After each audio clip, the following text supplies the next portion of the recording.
उसकी अवधारणा है दृढ़ इच्छा शक्ति और आत्मविश्वास की भावना जगाना। दृढ़ इच्छा शक्ति और आत्मविश्वास की भावना जगाना। ठीक है, तो आज मैं इसी के ऊपर क्वेश्चन करूंगा और जवाब सिर्फ वही बच्चे देंगे जिनकी मैं पर्ची निकालूंगा। तो पहला प्रश्न ये है, क्या आपको पता है कि हमारे वर्तमान में राष्ट्रपति कौन है? अभी वर्तमान में हमारे राष्ट्रपति कौन है? चलो मैं पर्ची निकालूंगा। नेहा प्रजापति,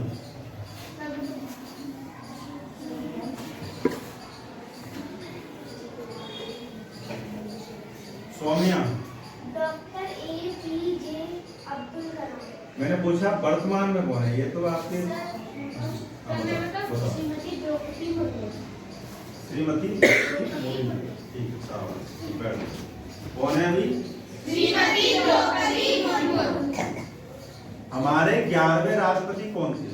11वें राष्ट्रपति ठाकुर कौन?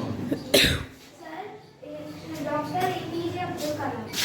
डॉक्टर APJ अब्दुल कलाम, ये हमारे कौन थे? 11वें राष्ट्रपति। उन्हीं का ये पाठ है आज, उन्हीं का पाठ मैं आपको पढ़ा रहा हूँ। तो आपने देखा कि हमारे 11 राष्ट्रपति कौन थे? Doctor APJ Abdul Kalam. ठीक है, यदि हम किसी कार्य में असफल हो जाएं तो क्या प्रयास बंद कर देना चाहिए? यदि हम किसी कार्य में असफल हो जाएं तो क्या प्रयास बंद कर देना चाहिए? परी नहीं, मतलब क्या करना चाहिए?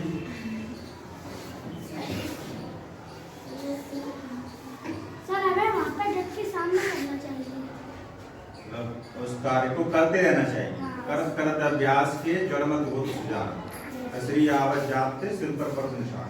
यानी हमें अपना अभ्यास छोड़ना नहीं चाहिए, अभ्यास करते रहना चाहिए। ठीक है, हमें अपना समय कैसे कार्यों में निकालना चाहिए? कैसे कार्यों में व्यतीत करना चाहिए?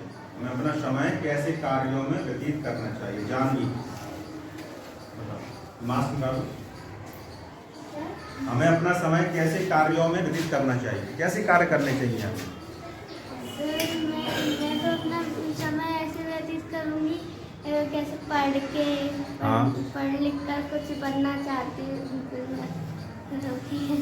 चलो ठीक, कोई बात नहीं, शाबाश, बैठो। सरिता बताओ, अपना समय कैसे व्यतीत करोगी? सर हमें अपना समय कुछ देर पढ़कर, कुछ देर बैठकर, कुछ देर खेलें, कुछ देर स्कूल जाना, कुछ देर कोचिंग वगैरह ऐसा करके हमें अपना समय व्यतीत करना चाहिए। गलत है, हमें अपना समय गलत समय पर व्यतीत नहीं करना चाहिए। गलत कार्यों में व्यतीत नहीं करना। हमें जरूरी समय पर ही अपना समय व्यतीत करना चाहिए। ठीक है, शाबाश, बैठो। अगला प्रश्न ये है कि अब्दुल कलाम का पूरा नाम क्या था? अब्दुल कलाम का पूरा नाम क्या था? अच्छा, अब्दुल कलाम का पूरा नाम अबुल बकीर जैनुलब्दीन अब्दुल कलाम। शाबाश। डॉक्टर अब्दुल कलाम बच्चों के साथ कैसा व्यवहार करते थे? डॉक्टर अब्दुल कलाम बच्चों के साथ कैसा व्यवहार करते थे?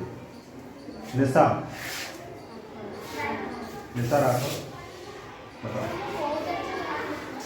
कैसा करते थे? अच्छा व्यवहार करते।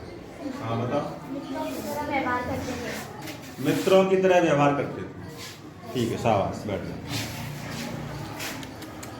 अगला प्रश्न ये है, मान लीजिए आप बड़े होकर वैज्ञानिक बन गए, जैसे कि अपने राष्ट्रपति अब्दुल APJ अब्दुल कलाम थे, उसी तरीके से आप भी वैज्ञानिक बन गए, तो आप किस तरह के कार्य करेंगे? क्या बनाएंगे, क्या नया करेंगे? अच्छा बताओ। हम नई नई चीज़ों की खोज करेंगे अगर हम वैज्ञानिक बनने बड़े होंगे, और ऐसा मतलब ऐसी कोई नई नई चीज़ों की खोज करेंगे। अच्छा ठीक है, शाबाश, बैठ जाओ। भावना बताओ, क्या करोगी? मान लो वैज्ञानिक बन गई बड़े होकर के, तो क्या बनाओगी, क्या नया करोगी? सर पहले तो खोज करेंगे किसी नई चीज़ की, फिर उसके बारे में वीडियो को बताएंगे, पूरी दुनिया जाने की कि क्या किया है। चलो शाबाश, बैठ जाओ। प्रियांशी, क्या करोगी? सर मैं नई नई चीज़ों का आविष्कार करूंगी और मतलब जो इस धरती पे अभी चीज़ें नहीं है उन सब का मतलब जो बनाना है हमें इस ज़मीन पे वैसे तो बहुत कुछ है पर जो नहीं है वो हमें तैयार करना है, जो नया बना करने है का वो- प्रयास हाँ, करना नया है। करने का। शाबाश, very good। अच्छा, अगला प्रश्न ये है कि क्या डॉक्टर एपीजे अब्दुल कलाम के अलावा अन्य जो महान व्यक्ति हुए हैं उनमें से किसी की प्रेरक घटना आपको पता है? अच्छा, करता बताओ।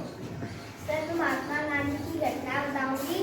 एक औरत आई थी उनके पास, उनने कहा कि बापूजी मेरा बच्चा बहुत मीठा खाता है तो मुझे कुछ उपाय बताइए। बापूजी ने कहा कि आप 8 दिन बाद आना। तो वो औरत 8 दिन बाद फिर आई, तो उन्होंने कहा 8 दिन बाद फिर आना आप।